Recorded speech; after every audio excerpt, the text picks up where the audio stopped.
Yo, what up mga guys? So ngayong araw nga po pala ay Sabado, kaya tayo ngayon ay madami ding gagawin. Tayo ay tutupad ng ating tungkulin, tayo magdadalaw ng mga batang makukulit at also tayo ay aawit as a choir member. Pero bago yon, tayo muna ay naghilamos kasi pagkakasama naman ng ating itsura, pagbabagong gising kayo naman na. At yun na nga mga guys, good morning everyone, everybody.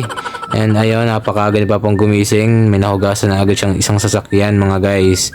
Grabe. Kaya yun, tutulungan natin siya kasi madami daw siyang huhugasan ngayon. Alam niyo naman guys kung gaano kahirap maghugas ng sasakyan. Kaya yun guys, sinimulan ko na nga sa gulong. Kasi hindi pa daw nahuhugasan ni Papa yung gulong ng CRV na yan.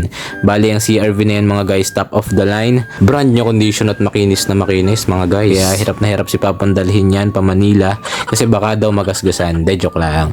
So ayun na nga mga guys, binanlawan ko na yan kasi nakuskus na ni Papa yung katawan. And also sabi sa akin ni Papa, hugasan ko na din daw yung tapakan kasi nga para siyang 10 years nang hindi nahugasan. De joke lang.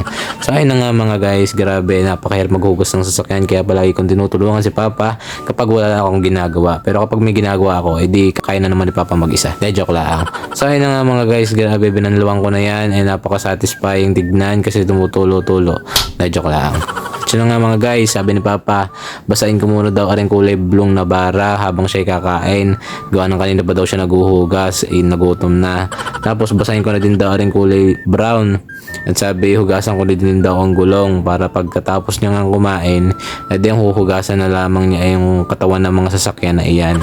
Grabe guys, alam nyo ga, dyan ako nahirapan sa kulay blue na Navara. Kasi sobrang putik ng tapaludo niyan, pati yung kanyang mga tires. Grabe guys, hirap na hirap ako dyan i-brush yan. Kaya dyan ako nagtagal.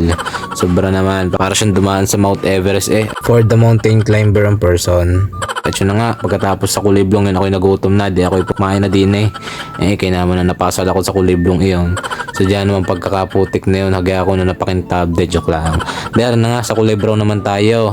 At rin naman hindi madalas nagagamit.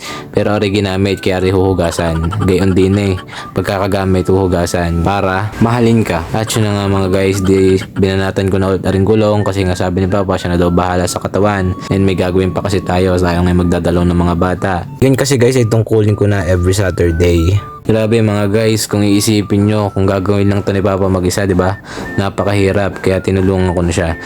And after nun mga guys, di nag-intindi na ako ng aking mga gagamitin, yung aking mga isusuot sa aking pagtupad. Yan mga guys, nilagay ko na sa aking bag and ako yung nagbihis na din, nagpapogi ng kalahati, and ayan, pangit pa din. At yun na nga mga guys, tayo paalis na dyan, and wish me luck. Please like, share, and follow.